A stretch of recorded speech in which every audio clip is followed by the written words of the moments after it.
Good Shabbos. This week has a special name. Not many Shabbases that are what we call ordinary Shabbos have a special name. But this week is called Shabbos Shira, the Shabbos of song. The reason is because even though this portion that we're going to read this week is filled with very powerful moments in Jewish history, the splitting of the sea, the song of the sea, the manna that was given by God to the Jewish people through the 40 years in the desert, the war with Amalek, each very central issues within Judaism, lessons for life. But the song, the Shabbos takes on the message of the song of the sea, because that seems to be the most overriding and most powerful aspect of the Shabbos.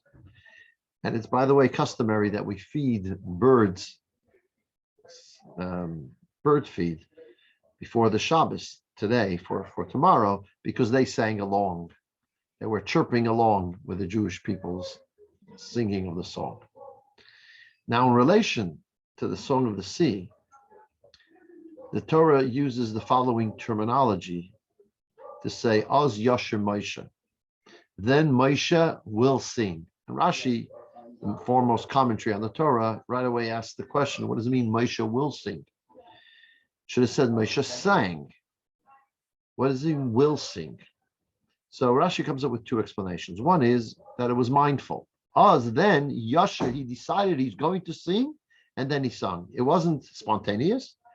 It was something that he considered, this is something that really is important to do, and then he did the singing.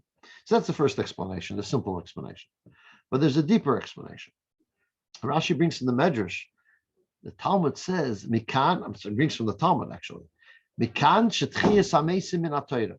From these words, Moshe will sing. From here we know of the resurrection of the dead in the Torah.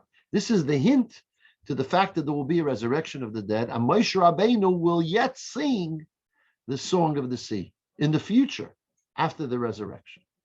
The question is, why is it significant to tell us about the idea of the resurrection in the dead necessarily here about in relation to the song of the sea? Why not specifically this is the hint at the ultimate resurrection? In 1944, a man named Rabbi Nochum of Belz, he was the Belzer Rebbe, the old Belzer Rebbe, very, very holy man.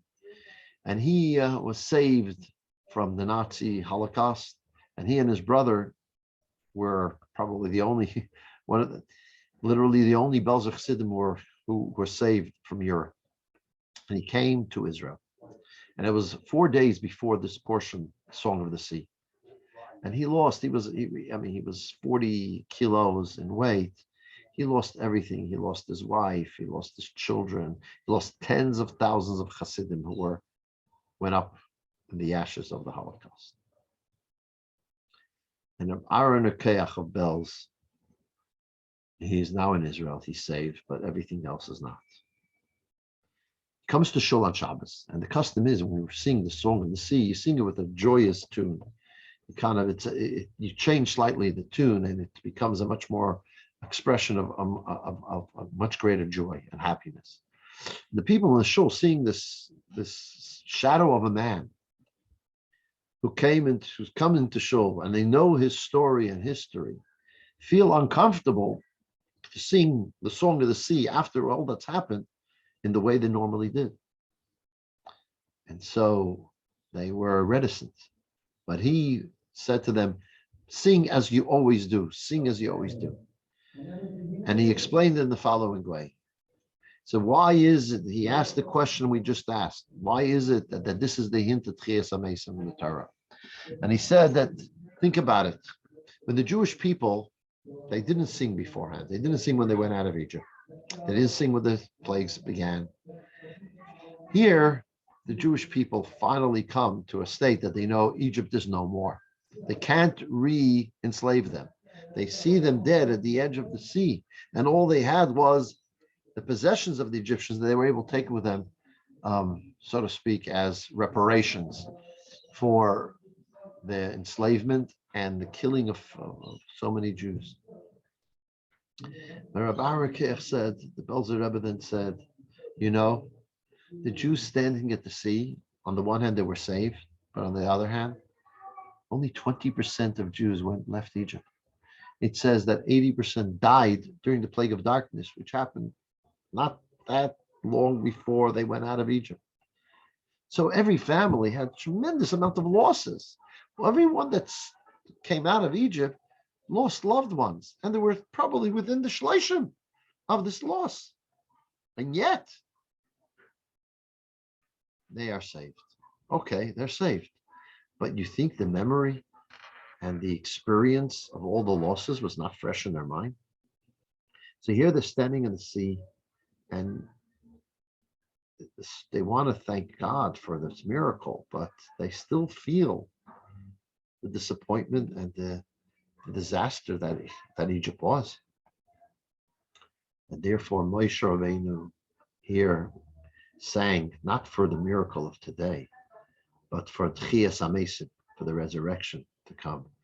He turns to the people and says, we're going to sing now because all the people we lost, everything that happened will have a happy ending at the end. There will be a resurrection of the dead, and we will be reunited and reconnected with all those that we lost. And we'll have an appreciation of some sort, an understanding of the craziness that went on. This is what Rabbi Aaron Keach says to the people, say, therefore, sing. You know, there's a famous letter of the Rebbe sent to Ariel Sharon after a terrible tragedy where his son played with his gun and shot himself to death. The Rebbe sent him a letter, and the Rebbe asked the question, why is the greeting for a mourner, may Hashem comfort you amongst those who mourn for Zion and Jerusalem? Why don't we say, may Hashem comfort you amongst the Jewish people? Why do we bring up Zion and Jerusalem? So one of the answers the Rebbe gives in this letter that Ariel Sharon told a chassid, Rabbi Mendanchik, that this is the only thing that gave him comfort.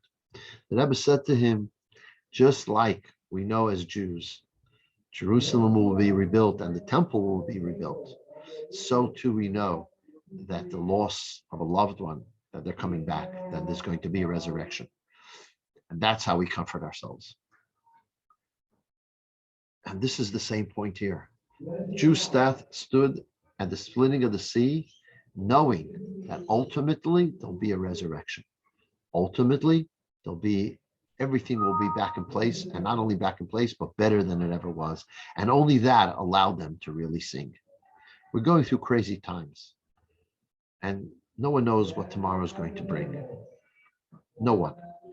It's just absolute craziness that's taking place all around us. And when is life going to be back to normal? Who knows? And what's the new normal? We don't know. And is it only going to be a new normal? We don't know. But we do know that there's ultimately going to be the coming of Mashiach, a resurrection of the dead, and this world will be the garden that God meant it to be in the first place, that it truly is, but that we do not realize and see. This will indeed be the case speedily in our times. This is what we focus on Shabbos Shira, the Shabbos of song.